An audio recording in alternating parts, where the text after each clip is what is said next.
everyone has had their own take on this deck, and this is kind of like my brainchild. I haven't been playing anything else but this deck to kind of refine some of the numbers, make things make sense, and cater towards my playstyle, which I come from a Yu-Gi-Oh background, so I want to win, and I want to win all in one go. I don't want to chip you down. I've played other decks that do that, but I'm all in on all-in Protoss Rogue. So the deck is still popular. It just hasn't found its foothold yet. But with this build that I've come up with, it's actually pretty consistent. And I'm able to do the combo, and not only do the combo, but usually just go ahead and close out the game.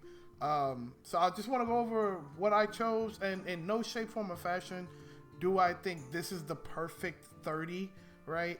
But I have my reasons for picking what I pick, and the deck has been coming together so far. I'm 4-2 on ladder, and the 2 games I dropped were just me figuring out the last couple of cards that could aid in the quest.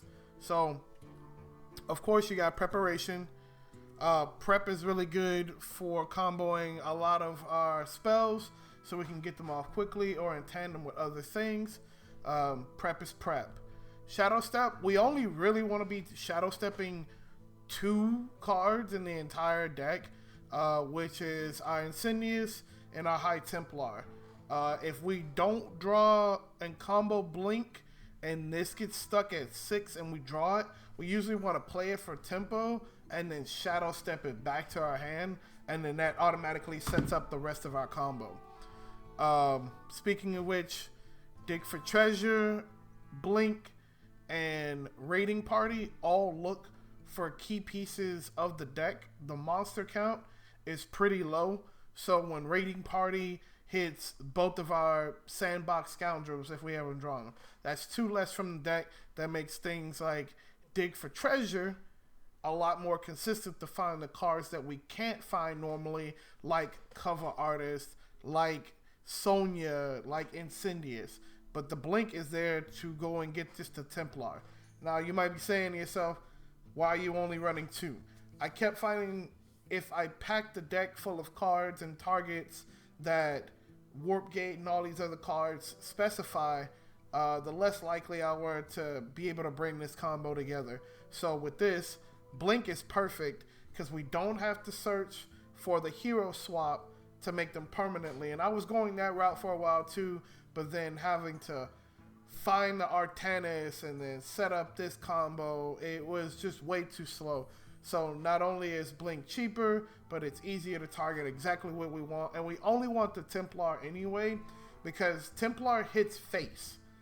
It's not about hitting the minions. It's about the fact that every time you play Templar, you're hitting face, and then you're making the Archon. So screw the board, leave it alone most of the time. We want to be just going face anyway. Hence why we also have the old managers.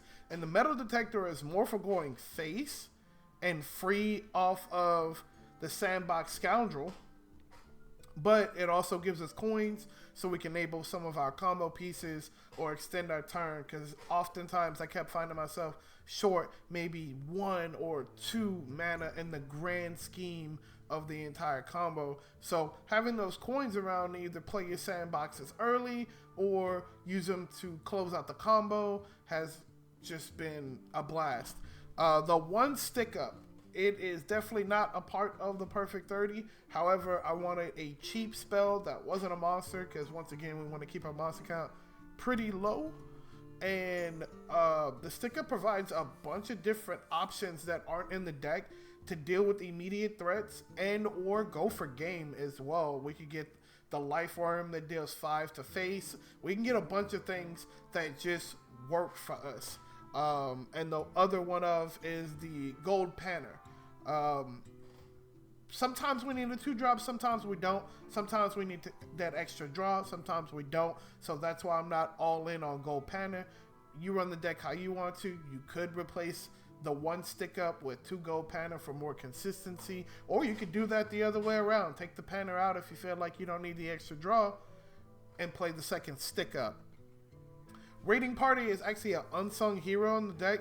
Being able to go and get the Sandbox Scoundrel before turn 5, making sure that we can always play it on curve, is more important than drawing the 2 and a weapon out of our deck. As you can see, we don't run instrument tech, we run this instead, and it's phenomenal, especially if you're going second. You get that coin, you play this on 2, and then you're just set up for the rest of the game, because now on turn 3 you can play your metal detector, and then on turn 5 or 4, if you don't have a coin, or if you do have a coin, you can play your Sandbox Scoundrel. So it just lines up really well. We went with Phantom Knives for a little bit of AoE. Zergs are out there. If you can kill them while they're small, you have a better chance at living. However, it's also in there for the extra jaw. So it's a twofold thing in tandem with Tarslick, which Tarslick can also go face. So between O Manager and Tarslick, we can deal with not only the board, but also some straight up direct damage to go along with our Archons. Speaking of which, the 2 Templar, like I said, you only need these 2 cards in the deck, because you only either need a blink to go off, or you summon it and then Shadowstep it back to your hand. No matter what, you only need 1. Muddying up the deck with a bunch of Protoss minions makes it super inconsistent when you're looking for only specific pieces. And yes, the stealth minion at 6 cost is amazing. Being able to pick your target and immediately get rid of it is invaluable. However, it's only 1. This does a lot better clear, and once again, it just goes face. Stay to the end of the video and you'll be able to see me actually do the old infamous Incindius combo. I did not win that game, however it was more of a proof of concept, and this also provides an alternate win condition. So if you draw this and you don't draw your Protoss minions from some kind of way in the game, you can always play the Incindius, Shadowstep it back to your hand, and it's the same combo you would do to Ultimate Archon. And in fact, I would argue in games that stretch later, being able to play 4 Incindius and they're all buffing, it's GG's. I just happen to do it too late in the particular game that's featured, but it is an option and just as easy to pull off in this deck as it is doing the Archon combo. Stay tuned, and I got a whole matchup, and then like I said, bonus clip for Incindius. Leave your comments below. I'll always take some suggestions, especially if you take the deck and play it. Come back, say something in the comments. More than willing to try it out. Peace.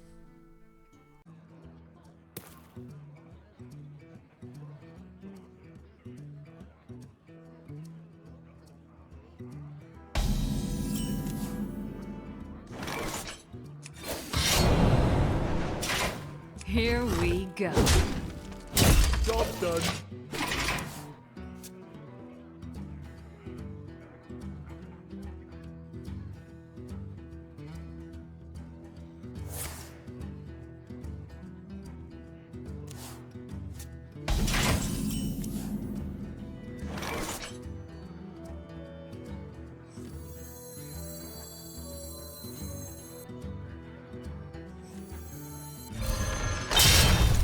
Here we go. Job done.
Here we go. Job done.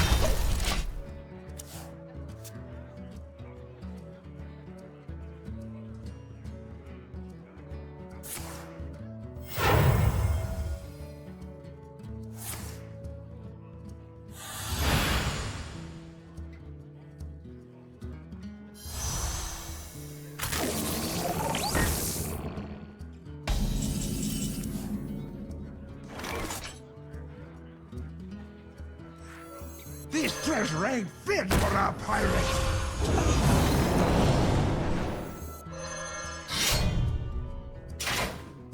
Here we go.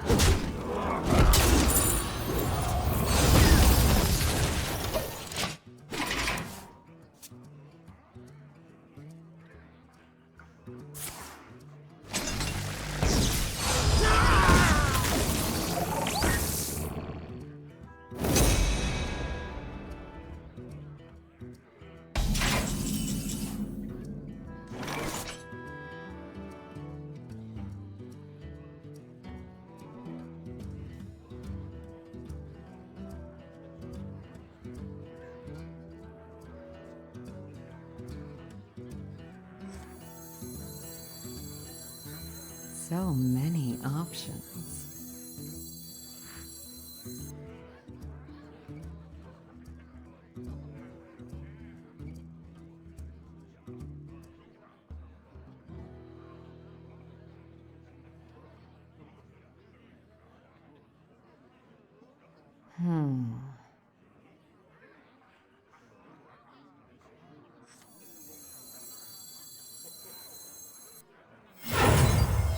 This treasure ain't fit for a pirate! I'll choose soon.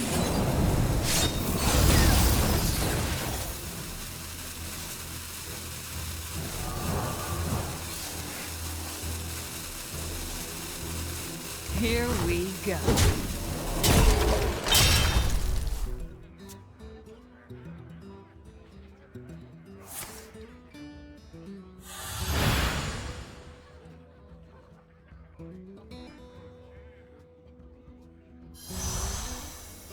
Annihilation commencing.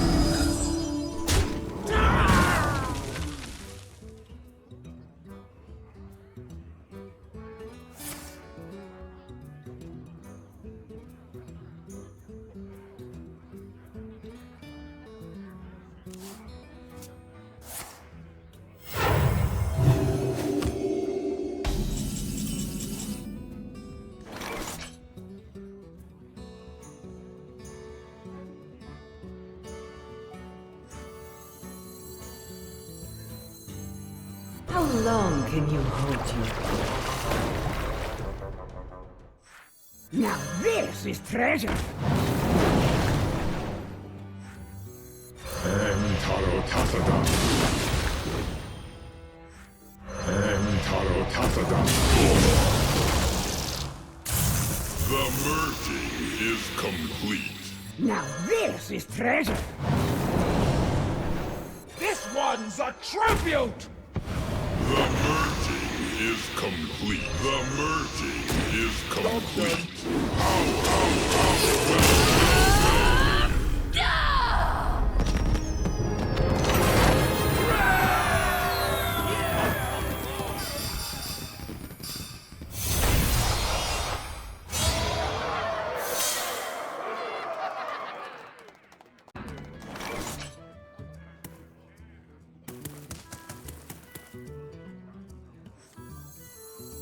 How long can you hold you?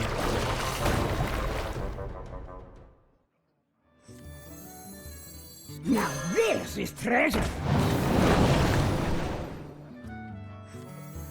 Everything is a melting point.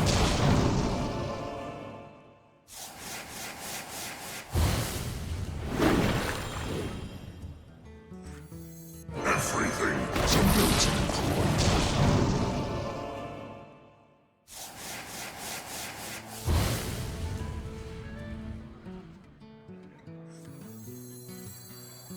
Now this is treasure!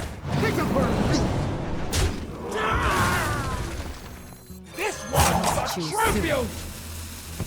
Everything a melting point. Everything's a melting point.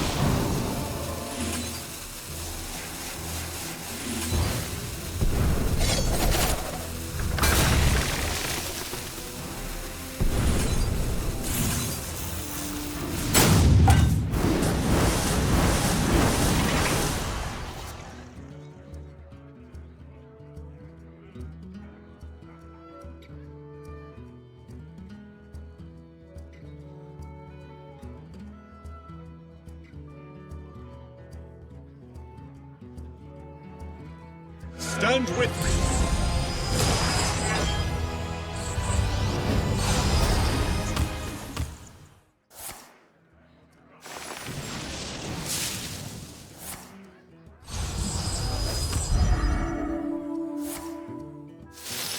The magic of life.